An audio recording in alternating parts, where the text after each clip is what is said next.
Trading में। आप लोग जब भी ट्रेड करने जाते हो, तो आपको ट्रेड होने से पहले ही मालूम होना चाहिए, इस ट्रेड में आपकी लिमिट कितनी है? मतलब आपकी लिमिट का मतलब रिस्क, लॉस की रिस्क कितनी है? तो इस ट्रेड में जाने के पहले आपकी रिस्क कितनी है? और ट्रेड गलत गए, आज दिन खराब रहा, तो उस दिन की लिमिट कितनी है, ये मालूम होना चाहिए आपको। Daily limit and her trade की लिमिट। सर इससे क्या फायदा है? लॉस के बारे में क्यों प्रचार कर रहे हो आप? जब हम ट्रेडर हैं, यहाँ पे प्रॉफिटेबल होने आए हुए हैं, तो आप लॉस का प्रचार क्यों कर रहे हैं? लॉस का प्रचार इसलिए कर रहा हूं क्योंकि आपको डर किस चीज का है? लॉस का। और क्या ट्रेडिंग अच्छे से करने लगोगे तो क्या लॉसेस कभी होंगे ही नहीं? ऐसा कभी नहीं होता है। 100% स्ट्राइक रेट कभी नहीं होगा। आपका 90% भी स्ट्राइक रेट है, बहुत खतरनाक स्ट्रेटजी है आपके पास, लेकिन फिर भी 10% तो लॉस होगा ही। 9 में से 10 में से 9 ट्रेड प्रॉफिट में जाएंगे, एक ट्रेड तो लॉस में जाएगा ना। पता चला वो एक ट्रेड का लॉस अगर मैनेज नहीं किया तो पूरे 9 ट्रेड का प्रॉफिट ले जाएगा। तो लॉस के बारे में सोचना बहुत जरूरी है। उसके बारे में आपको पूरा एक डेडिकेटेड रूल बनाना बहुत जरूरी है। ठीक है? तो लॉस को लिमिट करने का बहुत आवश्यकता है। तो हम लोगों ने एक रूल बनाया हुआ है दोस्तों, कि never ever lose more than 2% of your capital in a single day, single trade, sorry. कभी भी अपने कैपिटल के 2% से ज्यादा रिस्क किसी एक ट्रेड में नहीं लेना। ठीक है ना? मतलब मेरा अगर 1 लाख का कैपिटल है, तो एक ट्रेड में मेरा 2,000 रुपए से ज्यादा लॉस नहीं होना चाहिए। अब 2,000 रुपए का लॉस कैसे पता करूंगा मैं? कितनी क्वांटिटी लूं, कितना पॉइंट्स का स्टॉप लॉस लगाऊं? तो अगर मेरी स्ट्रेटजी का स्टॉप लॉस कितना होता है? 5 पॉइंट का। मैं 2,000 रुपए का लॉस लूंगा, तो मेरा स्ट्रेटजी में स्टॉप लॉस कितना है? 5 पॉइंट का। तो बताओ मेरा क्वांटिटी कितना होगा? अगर मेरा स्टॉप लॉस है 2,000 रुपए का, 2,000 रुपए कैसे आया? 1 लाख का मेरा कैपिटल है, अगर सपोज अगर 1 लाख का है, अगर 50,000 है, 25,000 है, तो उस हिसाब से उसका 2% निकाल लेना। 1 लाख राउंड नंबर बता देता हूँ, 1 लाख का मेरा कैपिटल है, तो उसका 2% हुआ 2,000 रुपया। तो 2,000 रुपये हुआ, मेरा स्टॉप लॉस कितना है? 5 पॉइंट का।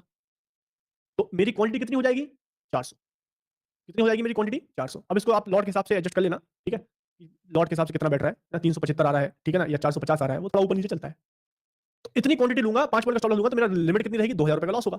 तो ये पहले ध्यान रखना। कई लोग क्या गलती कर देते हैं भाई, कि एक ट्रेड में 1000 क्वांटिटी ले सकते हैं, 1 लाख का कैपिटल है, 100 रुपए का स्ट्राइक रेट कर रहे हैं, 1000 क्वांटिटी ले सकते हैं, तो 1000 क्वांटिटी ले लिया।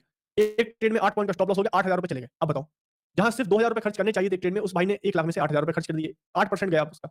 अब अगले ट्रेड में फिर अगर चलो एक लॉस हो भी गया 5,000 का, तो 13% गया। तो कितने जल्दी उसका कैपिटल खत्म होगा? कितना जल्दी कैपिटल खत्म होगा? तो प्लीज ध्यान रखिए, रूल ऑफ थंब है 2% ज्यादा रिस्क नहीं लेना एक दिन में। और एक दिन में 5% से ज्यादा लॉस नहीं होना चाहिए। एक दिन में 5% ज्यादा लॉस नहीं होना चाहिए। अब 5% मतलब कितना हुआ? 5,000। कितना हुआ? 5,000। तो 5,000 रुपए से ज्यादा लॉस नहीं होना चाहिए। अगर मेरा 5 पॉइंट का स्टॉप लॉस होता है, तो कितना हो गया? 10 पॉइंट।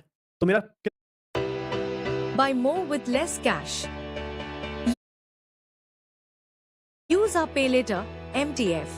तो मेरा कितना स्टॉप लॉस है? 10 पॉइंट का मेरा स्टॉप लॉस आ गया। मतलब सपोज मैं 500 क्वांटिटी से काम करता हूँ, 400-500 क्वांटिटी से, जैसा भी हम लोगों ने देखा था ना, 400 क्वांटिटी से मैं काम करता हूँ अगर, तो मतलब समझो मेरा 10-12 पॉइंट का स्टॉप लॉस आएगा दिन का। तो 10 पॉइंट 12 पॉइंट की मेरी हो गई लिमिट दिन की। तो इतना ईजी हो गया कि अगर मेरा स्टॉप लॉस 3 पॉइंट का हुआ, तो समझ जाओ मेरे अब कितने बचे हैं? 7 पॉइंट बचे हुए हैं। अगर मेरे को 5 पॉइंट का लॉस हो गया, तो समझ जाओ मेरे पास 5 पॉइंट का ही लॉस बचा हुआ है।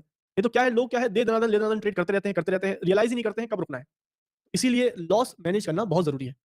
इसी दिन अगर लिमिट हो जाए तो कोई टेंशन नहीं, अगले दिन उसको रिकवर कर लेना। लॉस छोटा होता है, जल्दी रिकवर हो जाता है, बड़ा लॉस बहुत मुश्किल से रिकवर होता है। समझ आ रही बात? नहीं आ रही?